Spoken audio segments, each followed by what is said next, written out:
जिसका वर्णन श्री चैतन्य चरितामृत में वर्णन आता है। क्या?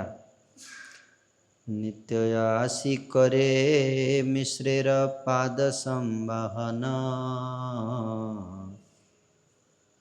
नित्य आसी करे मिश्रेर पाद संवाहन, जगन्नाथ सेवार करे भियान श्रवण। ऐसे चैतन्य चरितामृत में बता रहे हैं कृष्णदास कविराज गोस्वामी की राजा प्रताप रुद्र वे नित्य काशी मिश्र के घर उनके चरण कमल को दबाने आते थे। कौन? राजा। नित्य प्रतिदिन हैं? और वे उनसे यह भी सुनते कि भगवान जगन्नाथ की सेवा कितनी भव्यता से की जाती है। भाग्य काशी मिश्र उनको शिक्षा देते थे कि जगन्नाथ जी की सेवा कैसे करनी चाहिए, भव्य तरीके से सेवा करनी चाहिए।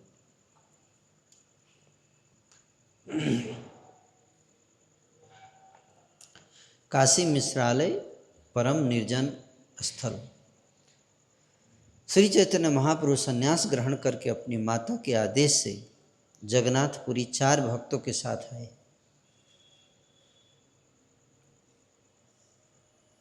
माता जी ने आदेश दिया था।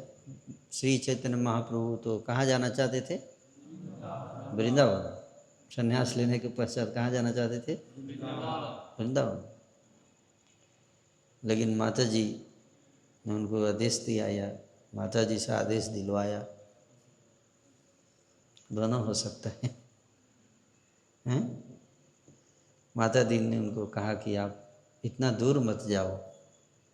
नहीं, कोई ड्यूटी ज्वाइन करता है तो मम्मी पापा कहते हैं कि ठीक है तुम जब ज्वाइन कर ही रहे हो तो कोई बात नहीं, लेकिन पटना मंदिर ज्वाइन कर जाओ ताकि बिहार में ही रहो। हैं? बगल वाले टेम्पल में हैं? बोले ठीक है तुमको जाना ही है तीर्थ स्थान तो जाओ वृंदावन, ये भी वृंदावन ही है जगन्नाथपुरी। तो आप यहीं रहो तो यहाँ से रेगुलर खबर मिलता रहेगा, है ना। That was the idea. तो 4 भक्तों के साथ अपनी माता जी का आदेश पालन किया उन्होंने। 4 भक्तों के साथ यहाँ आए जगन्नाथपुरी और सर्वप्रथम सार्वभौम भट्टाचार्य के घर में निवास करके उन्हें वैष्णव बनाकर उनसे निवेदन करके महाप्रभु दक्षिण भारत की यात्रा अनेकों बद्ध जीवों का उद्धार करने के लिए करते हैं। तो बहुत फास्ट फॉरवर्ड हो गया कथा। चैतन्य महाप्रभु की लीला की चर्चा तो करना बहुत दुर्गम है, कठिन है ना, लेकिन हम लोग प्रयास कर रहे हैं। समझ में तो आता नहीं है इसलिए पढ़ रहे हैं। पढ़ते पढ़ते हो सकता है कुछ समझ में आ जाए। गौरांग महाप्रभु की लीलाएं तो दिव्य हैं, भगवान हैं तो मानुषी लीला करते हैं कई बार। तो साउथ इंडिया यात्रा किए, वहाँ बुद्ध जीवों का उद्धार करते हैं। उसके बाद उनके वापस आने के पूर्व सार्वभौम ठाकुर सोचते हैं कि उनके पुरी में रहने की व्यवस्था कहाँ करूं।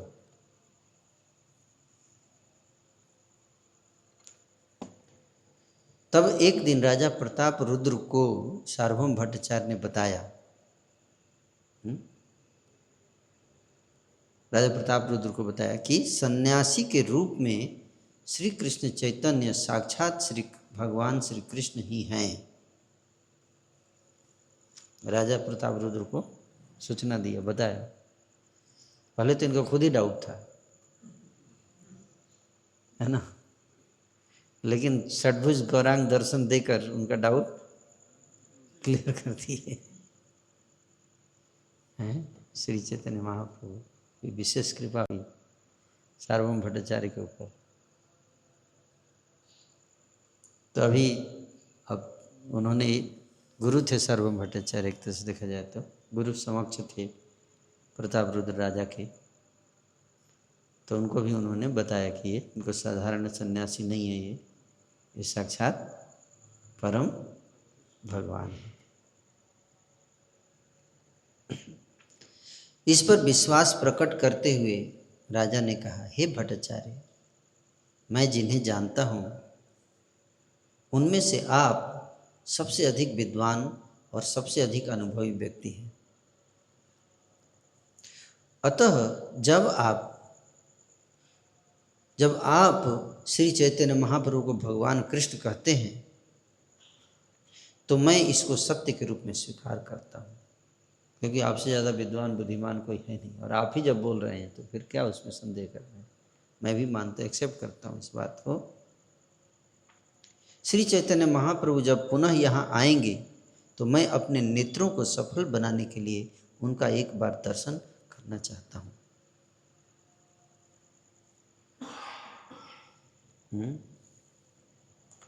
दर्शन मतलब पर्सनल मीटिंग।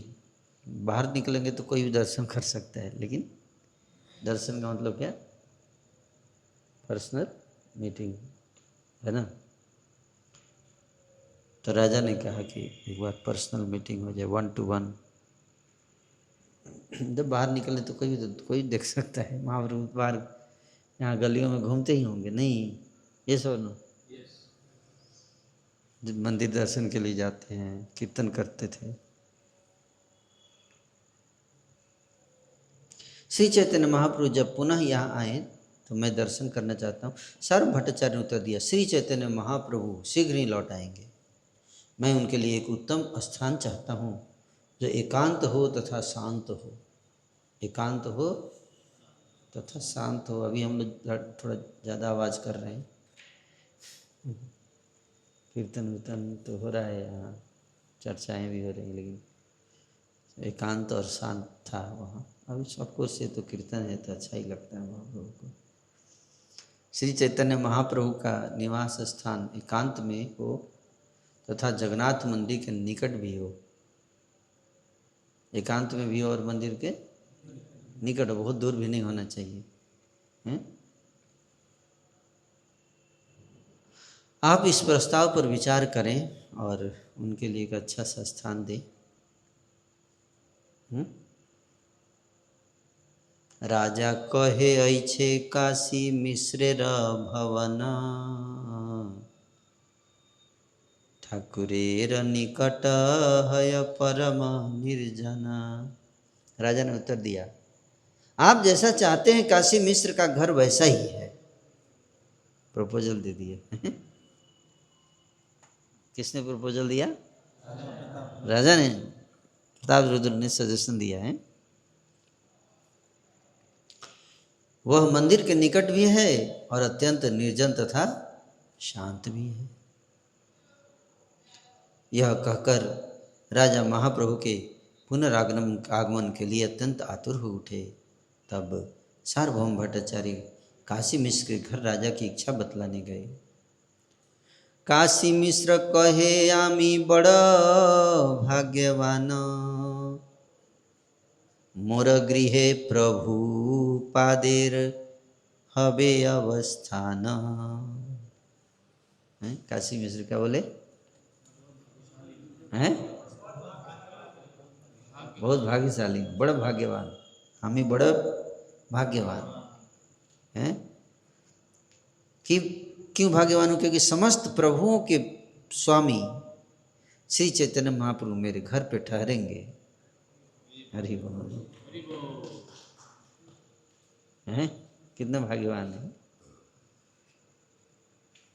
जब श्री चैतन्य महाप्रभु अपने दक्षिण भारत की यात्रा से वापस आए तब उन्होंने भगवान जगन्नाथ का दर्शन किया और इसका विवरण देते हुए श्री कृष्णदास कविराज लिखते हैं, अगले दिन श्री चैतन्य महाप्रभु दक्षिण यात्रा से वापस आ गए और बड़े ही उत्साहपूर्वक सार्वभौम भट्टाचार्य के साथ भगवान जगन्नाथ के मंदिर में दर्शन करने गए। भगवान जगन्नाथ के सारे सेवकों ने चैतन्य महाप्रभु को भगवान का प्रसाद ला कर दिया। तब बदले में चैतन्य महाप्रभु ने उन सब का आलिंगन किया। भगवान जगन्नाथ का दर्शन करने के बाद श्री चैतन्य महाप्रभु मंदिर से बाहर आ गए। फिर भट्टाचार्य उन्हें काशी मिश्र के घर ले गए। तब श्री चैतन्य महाप्रभु काशी मिश्र के घर आए तो काशी मिश्र तुरंत उनके चरण कमलों पर गिर पड़े और उन्होंने स्वयं को तथा अपने सारे घर बार को उनकी शरण में दे दिया। तब महाप्रभु ने काशी मिश्र को अपना चतुर्भुज स्वरूप दिखलाया।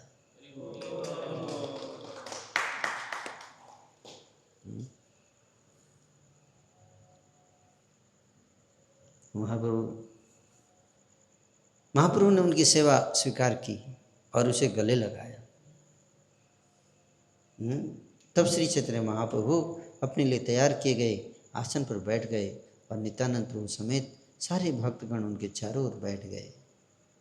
श्री चैतन्य महाप्रभु अपने निवास स्थान को देखकर अत्यंत प्रसन्न हुए। बोले सही जगह चुना आप लोगों ने, हैं? सही जगह चुना।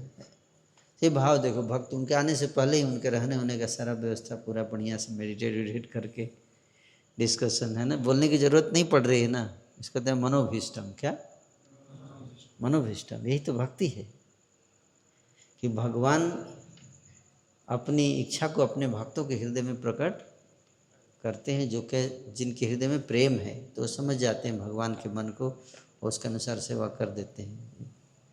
ये नहीं बोले आपको बताना चाहिए था ना कि ऐसा चाहिए था, हमको क्या पता, हमको बताना चाहिए था ना आपको कि मंदिर के नज़दीक होना चाहिए, हम तो समुद्र के किनारे आपको रखेंगे, बढ़िया सीन रहेगा, हम ये सोच के बनाया था।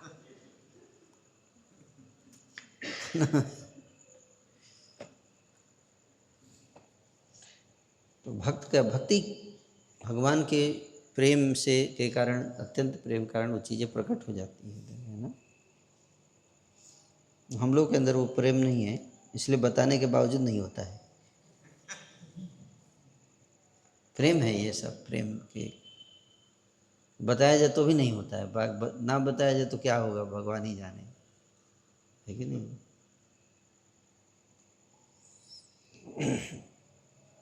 तो पहले भारत की संस्कृति बहुत ही अद्भुत था, है ना, बहुत अद्भुत। मतलब आप निकल जाओ अपना लोटा और वो अपना कमंडल और ये लेकर, और कहीं आपको फिर एक भी कोई ATM card, debit card, credit card, Google पे ये सब लेके की जरूरत नहीं थी। कहीं भी आप जाएंगे बेस्ट फैसिलिटी जहाँ वहाँ जो भी होगा आपको दिया जाएगा। अतिथि देवो भव। क्या? अतिथि देवो भव। होमली फीलिंग, कहीं भी जाए होमली फीलिंग, वैसा कल्चर था भारत का। That was the culture of India. अभी तो मंदिर में भी आते हैं तो फ़ोन करके आना चाहिए था ना आपको, हैं? ऐसे थोड़े होता है प्रभु। यहाँ तक कि महाराज को भी नहीं मिलता है, प्रभु तो छोड़िए, एकोमोडेशन है कि नहीं, अगर बता के ना आए तो। दिल छोटा हो गया है, कलीग जैसे से बढ़ेगा अभी तो ट्रेलर है अभी। तो फिर चैतन्य महाप्रभु बैठ गए, सारे भक्त उनके चारों ओर बैठ गए, जैसे हम लोग बैठे हैं महाप्रभु के चारों ओर ऐसे ही। हरे हरे, हरे कृष्ण हरे कृष्ण। बेंगलोर से। तो श्री चैतन्य महाप्रभु अपने निवास स्थान को देखकर अत्यंत प्रसन्न हुए, जिसमें उनकी सारी आवश्यकताओं को पूरा करने का ध्यान रखा गया था, बिना बोले। That is very most important thing है। सार्वभौम भट्टाचार्य ने कहा, यह स्थान आपके अनुकूल है, कृपया इसे स्वीकार करें। ऐसी काशी मिश्र की आशा है, काशी मिश्र की इच्छा है कि स्वीकार करें। श्री चैतन्य महाप्रभु ने कहा, यह मेरा शरीर आप सबका है, अतः आप लोग जो भी कहेंगे वह मुझे स्वीकार है। तब सार्वभौम भट्टाचार्य ने श्री चैतन्य महाप्रभु से कहा, हे प्रभु, नीलाचल के सारे निवासी आपसे मिलने के लिए अत्यंत उत्सुक हो रहे हैं। वे सभी वहाँ एकत्रित होने पर सार्वभौम भट्टाचार्य ने एक एक करके क्षेत्रवासी भक्तों का महाप्रभु को परिचय दिया और कहा, ये सारे शुद्ध भक्त जगन्नाथपुरी के आभूषणों के समान सेवा करते हैं। ये सभी आपके चरण कमलों का अविचलित भाव से ध्यान करते हैं। तबे सबे भूमे पड़े दंडवत हैया। सब लोग यहाँ पे दंडवत प्रणाम किए। सब आलिंगिला प्रभु प्रसाद करिया। इस परिचय के बाद सारे लोग जमीन पर दंडे की तरह गिर पड़े। श्री चैतन्य महाप्रभु ने हर एक पर कृपा करके उन सब का आलिंगन किया। उस समय, अब तो आलिंगन महाप्रभु नहीं कर रहे हैं क्योंकि हम लोग लेट आए हैं, थोड़ा 1 घंटे लेट आए हैं। कितना? 1 घंटे कहाँ, 500 वर्ष लेट आए हैं।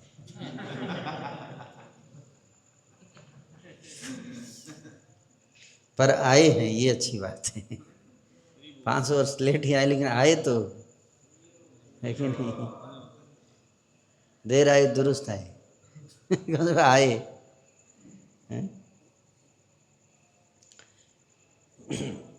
इस कई भवनों वाले काशी, इसमें कई भवन थे, मतलब कमरे, बहुत सारे कमरे थे इसमें वाले काशी मिश्रालय में श्री कृष्ण चैतन्य महाप्रभु भीतरी भाग में एक छोटी मिट्टी की कुटिया में, जिसे गंभीरा कहा गया, श्रील स्वरूप दामोदर एवं रामानंद राय के साथ कृष्ण प्रेम लीलाओं का रस आस्वादन अंतिम के 12 वर्ष करने लगे।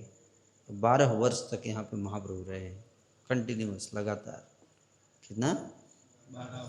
12 वर्ष। और ये स्थान, मतलब भगवान चैतन्य महाप्रभु रोए हैं यहाँ पे, उनके अश्रुओं से, कि दिव्य वाइब्रेशन है ना। वाइब्रेशन को क्या बोलते हैं हिंदी में? तरंगे। तरंगे तो वेव बोलते हैं। आवेशित है, मतलब यहाँ पे थोड़ा सा हम ध्यान लगाएंगे तो हम उसको फील कर सकते हैं। वो प्रेम है, रोए हैं महाप्रभु प्रेम में राधा रानी की तरफ, है ना। तो वो चीज़ यहाँ पे फील करने के लिए है ना।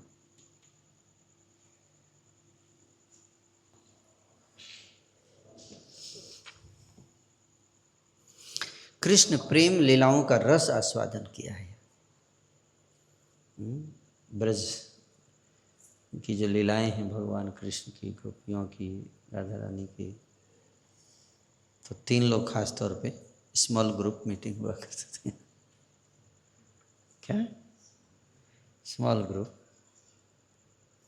जिसमें 3 मेंबर हुआ करते थे। कौन कौन?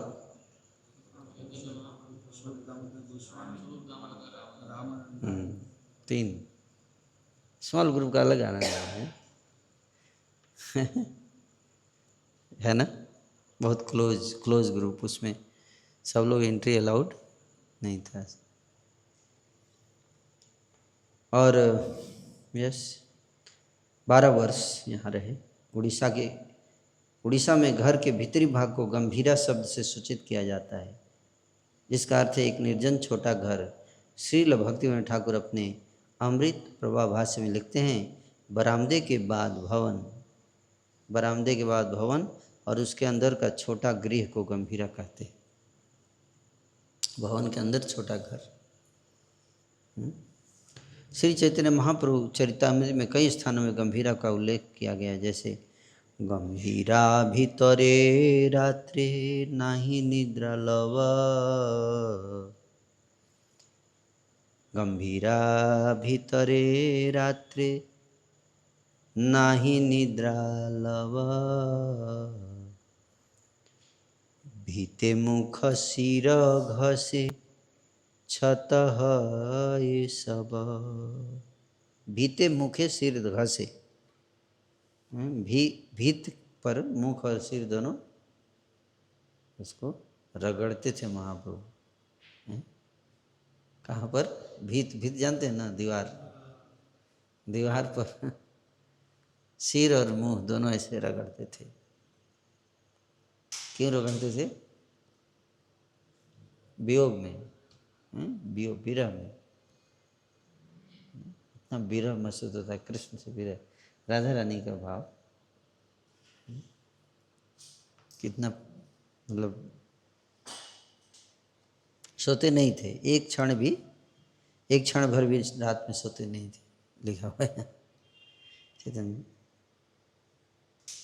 वे रात भर अपना मुंह और सिर दीवार पर रगड़ते रहते थे और छत है सब छत हो जाता था।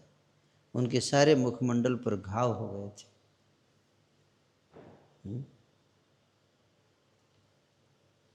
प्रेम। गंभीरा द्वारे करे न आपने शयन, गोविंद आसिया करे पाद संवहन। श्री चैतन्य महाप्रभु गंभीरा के द्वार पर लेट गए और गोविंद वहां आकर महाप्रभु का पांव दबाने लगा। गंभीरा शब्द कहाँ कहाँ आया है चैतन्य चरितामृत में, बता रहे। यही मत अर्धरात्रि कैला निर्यापण, भीतर प्रकोष्ठे प्रभु रे कराइला शयन। इस प्रकार आधी रात बीत जाने पर, कितना आधी रात तक क्या चलता था? कृष्ण का था। हम लोग स्मार्टफोन पे, ये अंतर है, हैं? आधी रात बीत जाने पर रामानंद राय तथा स्वरूप दामोदर गोस्वामी ने श्री चैतन्य महाप्रभु को भीतरी कमरे में सैया पर लेटाया, अंदर ले जाकर लेटाया। यही मत बिलपिते, यही मते बिलपिते अर्धरात्रि गेला। रोते रोते आधी रात बीत गई। गंभीराते स्वरूप गोसाई प्रभु रे सोआइल। इस तरह से श्री चैतन्य महाप्रभु को विलाप करते करते रोते रहते थे। आधा रात बीत गया। तब स्वरूप दामोदर तथा गोविंद ने उन्हें गंभीरा नामक कमरे में सुला दिया। प्रभु रे सैया रामानंद गेला घरे, स्वरूप गोविंद सोइला गंभीरा द्वारे। जब महाप्रभु को सुला दिया गया तो रामानंद राय अपने घर चले गए और स्वरूप दामोदर तथा गोविंद गंभीरा के दरवाजे पर लेट गए। गेट पर ही दरवाजे पर लेट गए, दरवाजे पर ही। गंभीरा रे द्वारे गोविंद करिला शयन, रसवरात्रि प्रभु करे उच्च संकीर्तना। हरे कृष्ण कृष्ण कृष्ण हरे हरे, राम हरे राम राम राम हरे हरे। पूरी रात श्री चैतन्य महाप्रभु कहने जी से वह गोविंद उनके कमरे के दरवाजे पर लेट गया और महाप्रभु रात भर उच्च स्वर से हरे कृष्ण महामंत्र का कीर्तन करते रहे पूरी रात।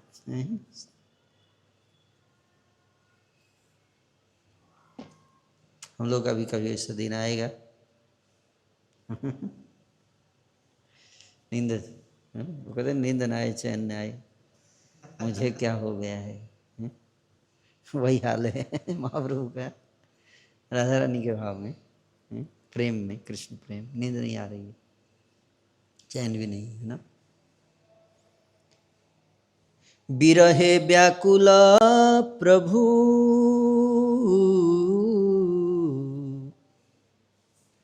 बिरहे व्याकुल प्रभु उद्वेगे उठिला,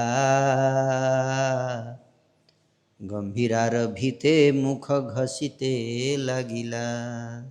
कृष्ण से विरह का अनुभव करते हुए श्री चैतन्य महाप्रभु इतने किंकर्तव्य विमूढ़ हो गए कि वे उस महान चिंता में उठ खड़े हुए और गंभीरा की दीवालों पर अपना मुख रगड़ने लगे। इन सभी श्लोकों से पता चलता है कि गंभीरा यह काशी मिश्रालय का एक भीतरी प्रकोष्ठ था, जिसमें श्री चैतन्य महाप्रभु अपने भजन एवं विश्राम किया करते थे। इस स्थान में महाप्रभु की अपने भक्तों के साथ असंख्य लीलाएं वर्णित हैं।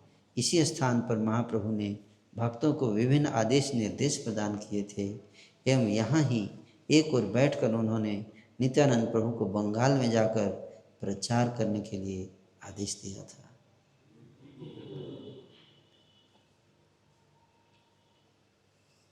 तो यहाँ पे बहुत सारी लीलाएं हैं। आई डोंट नो टाइम कितना है, टाइम है क्या? कितना है? और तो राधाकांत मठ नाम कैसे पड़ा, जानना चाहते हैं? काशी मिश्र निसंतान थे। उन्होंने अपना सब कुछ महाप्रभु के चरणों में समर्पित किया था। ऐसा कहा जाता है कि महाराज प्रताप रुद्र के पिता राजा पुरुषोत्तम देव दक्षिण में विजय प्राप्त करने के उपरांत कांची से अपने साथ श्री राधाकांत, श्री साक्षी गोपाल तथा भंड गणेश को लेकर आए थे। पुरुषोत्तम देव ने चढ़ाई किया था कांची पर, जानते ही होंगे लीला। तो उन्होंने उनको भंगी बोल दिया था। कांची नरेश ने क्या बोल दिया था? भंगी, कि बेटी का विवाह भंगी से करूँगा। वो सब लीला आप लोग जानते हैं। तो चढ़ाई किए, फिर हार गए। तो जगन्नाथ जी से फिर प्रार्थना किए कि प्रभु आपका इमेज खराब हुआ, इसके लिए चढ़ाई किया, हार कैसे गया? मैं लड़ाई करने गया था, चढ़ाई करने गया था। तो जगन्नाथ जी बोले मैंने तुमको बोला तो पहले बोल के जाना चाहिए था, मुझे क्या पता कि क्या हो रहा है। लेकिन उनके बार जाओ, मैं चलूँगा तुम्हारे साथ लड़ने। जगन्नाथ बलदेव दोनों घोड़े पर सवार होकर युद्ध में गए और फिर जीत गए। पुरुषोत्तम देव, है ना, जीत गए। तो फिर वहाँ से 3 विग्रह वहाँ से उठा कर लेकर आए यहाँ। पहले लोग जीतते थे तो ऐसे करते थे, वहाँ की मूर्ति उठा के लाते थे, भगवान के उठा के लेके आ जाते थे कि अब भगवान हमारे यहाँ रहेंगे, है ना। तो 3 विग्रह वहाँ से लेकर आए थे साक्षी गोपाल जी को, और जो कि आप लोग जाना चाहते थे, है ना। और राधाकांत जी यहाँ पे जो है ना, और भंड गणेश, 3 विग्रह गणेश जी।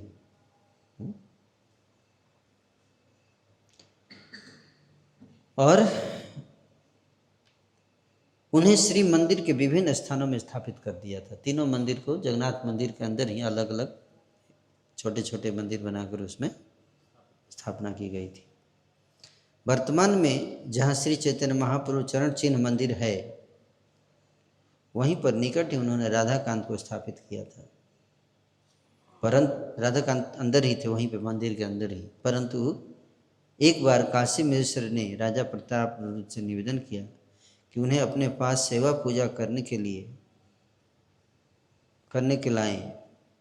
बाद में महाप्रभु ने उन्हें स्वीकारा। अतः कुछ कालांतर के बाद श्री चैतन्य महाप्रभु ने श्री राधाकांत एवं उसके निकट उद्यान को श्रीला बक्रेश्वर पंडित के शिष्य गोपाल गुरु गोस्वामी को देकर आचार प्रचार करने की आज्ञा प्रदान की। गोपाल गुरु गोस्वामी का भी विग्रह है अंदर, उनकी कथा तो आप जानते होंगे। तभी से यह राधाकांत मठ कहलाया गया। काशी मिश्र के समय में केवल श्री राधाकांत कृष्ण के विग्रह थे। बाद में गोपाल गुरु गोस्वामी जी ने कृष्ण विग्रह की बाईं ओर श्रीमती राधा रानी का और दाईं में श्री ललिता देवी को स्थापित किया। वहाँ से अकेले आए थे। कहाँ से? कांची से। उनके अलावा श्री राधाकांत को बाईं ओर नृत्य रथ श्री गौरांग तथा दाईं में श्री नित्यानंद के दारूमयी विग्रह को स्थापित किया गया। तो श्री राधाकांत जी के साथ राधा रानी, ललिता जी और गौर निताई, 4 और आ गए। वहाँ जगन्नाथ विग्रह भी अब पूजित हो रहे हैं। अब जगन्नाथ जी भी आ गए हैं, 5 हैं। तथा एक और छोटे गोपाल गुरु गोस्वामी के विग्रह पूर्व की ओर मुख करके बैठे हुए हैं। तो 6 हो गए हैं। राधाकांत मठ में भीतरी भाग में गंभीरा के नाम से परिचित एक छोटा सा प्रकोष्ठ है। वह गोपाल गुरु तथा उनके शिष्य ध्यानचंद्र गोस्वामी के समय एक छोटी सी मिट्टी की कुटिया हुआ करती थी। तो गोपाल गुरु गोस्वामी जी के शिष्य कौन थे? ध्यानचंद गोस्वामी। उनकी कुटिया भी है यहाँ, जिसके एक छोटे से खिड़की से अंदर देखने से श्री चैतन्य महाप्रभु की पादुकाएं, ब्रजरज से निर्मित एक कमंडलू तथा एक और लकड़ी से निर्मित कमंडलू वहाँ दर्शनीय है। तो जहाँ पे अभी अंदर जाके आपने देखा होगा, वहाँ एक मार्बल के चबूतरे पर महाप्रभु का चित्र है जो वस्त्र से ढका हुआ है। इसके अलावा जगदानंद पंडित द्वारा बनाई गई कंठा भी है। महाप्रभु की पादुका, ओरिजिनल पादुका रखी हुई 500 वर्ष पहले की। देखा आप लोगों ने? और एक कमंडल भी है जो किससे बना हुआ है? ब्रजरज से, ब्रज की मिट्टी से। और जगदानंद पंडित ने जो उनके लिए बनाया था क्या, रजाई, वो भी रखा हुआ है। पहले यह बड़ी थी, परंतु कई व्यक्तियों के द्वारा थोड़ी थोड़ी ले जाने से अब वह बहुत कम रह गई है रजाई।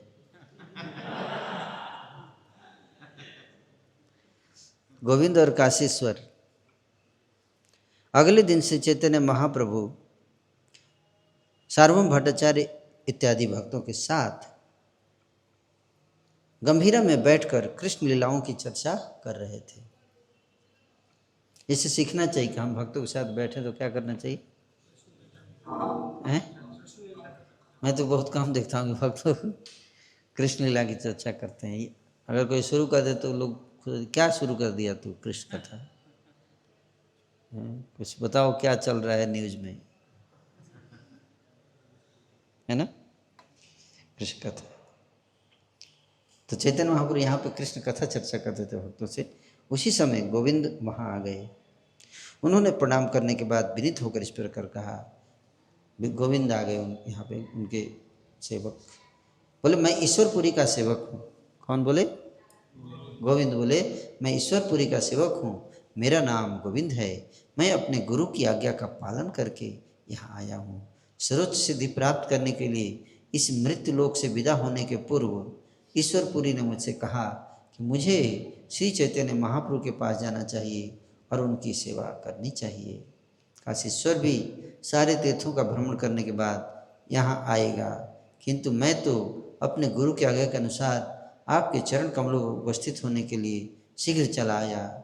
श्री चैतन्य महाप्रभु ने उत्तर दिया, मेरे गुरु ईश्वरपुरी मुझ पर सदैव पिता जैसा स्नेह करते थे, इसलिए उन्होंने अहेतु की कृपा बस मुझे यहाँ भेजा है। यह सुनकर सार्वभौम भट्टाचार्य ने श्री चैतन्य महाप्रभु से पूछा, ईश्वरपुरी ने शूद्र को सेवक के रूप में क्यों रखा? श्री चैतन्य महाप्रभु ने कहा, भगवान तथा मेरे गुरु ईश्वरपुरी दोनों ही पूर्ण स्वतंत्र हैं, अतः भगवान तथा ईश्वरपुरी दोनों की कृपा किसी वैदिक नियम के अधीन नहीं है। पूर्ण पुरुषोत्तम भगवान की कृपा जाति पाति के बंधन से सीमित नहीं रहती है। यद्यपि विदुर शूद्र थे, किंतु कृष्ण ने उनके घर भोजन किया। भगवान कृष्ण की कृपा एकमात्र स्नेह पर निर्भर है। केवल स्नेह के वशीभूत होकर कृष्ण स्वतंत्र रूप से आचरण करते हैं। फलस्वरूप पूर्ण पुरुषोत्तम भगवान के साथ स्नेह आचरण मर्यादा आचरण की अपेक्षा लाखों गुना सुख प्रदान करने वाला है। भक्त भगवान का पवित्र नाम सुनकर ही दिव्य आनंद में मग्न हो जाता है। यह कहकर श्री चैतन्य महाप्रभु ने गोविंद का आलिंगन किया। तो गोविंद जो शूद्र जाति से थे, लेकिन ईश्वरपुरी ने उनको अपने शिष्य स्वीकार किया। तो महाप्रभु ने उनको आलिंगन किया और गोविंद ने भी महाप्रभु के चरण कमलों की वंदना की। तब श्री चैतन्य महाप्रभु ने सार्वभौम से आगे कहा, आप इस बात पर विचार करें, गुरु का सेवक मेरे लिए सदैव आदरणीय है, अतः यह उचित नहीं होगा कि गुरु का सेवक मेरी निजी सेवा करे। फिर भी मेरे गुरु ने यह आदेश दिया है, तो मैं क्या करूं? सार्वभौम भट्टाचार्य ने कहा, गुरु का आदेश अत्यंत बलवान होता है और उसका उल्लंघन नहीं किया जा सकता। यही प्रमाणिक शास्त्रों का आदेश है। अपने पिता की आज्ञा पाकर परशुराम ने अपनी माता रेणुका को मार डाला, मानो वह कोई शत्रु रही हो। भगवान रामचंद्र के छोटे भाई लक्ष्मण यह सुनकर तुरंत अपने बड़े भाई की सेवा में लगकर उनके आदेशों का पालन करने लगे। गुरु की आज्ञा का बिना किसी विचार के पालन किया जाना चाहिए। पिता जैसे महान व्यक्ति की आज्ञा का पालन बिना विचारे करना चाहिए, क्योंकि ऐसी आज्ञा हमें दोनों का सौभाग्य है।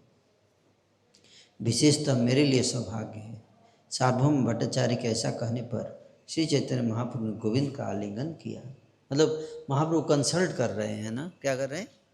इससे क्या सीख सकते हैं हम लोग? क्या सीख सकते हैं as a leader, area leader या मैनेजर? महाप्रभु स्वयं भगवान है, फिर भी पूछ रहे हैं किससे? हैं? सार्वभौम भट्टाचार्य से, है ना? ये नहीं कि खुद मैं तुमसे पूछूंगा, मैं लीडर हूँ। सीखना चाहिए आचरण। आपन आचार्य प्रभु जो सीखना। उसे अपने शरीर की सेवा करने के लिए लगा लिया। सार्वभौम भट्टाचार्य ने कहा सेवा में लगाइए, तो लगा लिए, है ना? ठीक है, गुरु का आदेश है ना? वैसे तो गुरु भाई को अपनी सेवा में नहीं लगाना चाहिए, पर्सनल सेवा में, लेकिन अगर गुरु का आदेश हो तो लगाया जा सकता है। सभी व्यक्ति गोविंद को श्री चैतन्य महाप्रभु का प्रियतम दास समझकर उसका सम्मान करते थे, और गोविंद सारे वैष्णवों की सेवा करते थे। केवल चैतन्य महाप्रभु की नहीं, किसका? सारे वैष्णवों का। ऐसा नहीं कि महाप्रभु की सेवा कर रहे बाकी लोगों को दादागिरी, ऐसा नहीं करना। तथा उनकी आवश्यकताओं का ध्यान रखता था। तब दूसरे दिन काशीश्वर गोसाई भी आ गए हैं, तो गोविंद आया और उसके अगले दिन काशीश्वर पंडित हैं, वो भी यहाँ आ गए। श्री चैतन्य महाप्रभु, सब लोग आएंगे, उसके बाद तो लीला शुरू होगी ना। महाप्रभु आए, अब काशीश्वर आए, फिर गोविंद आए, फिर अब और भी आएंगे कई लोग, फिर लीला शुरू होगी। क्या किया फिर बाद में? पहले तो इंट्रोड्यूस, पात्र को इंट्रोड्यूस किया जा रहा है।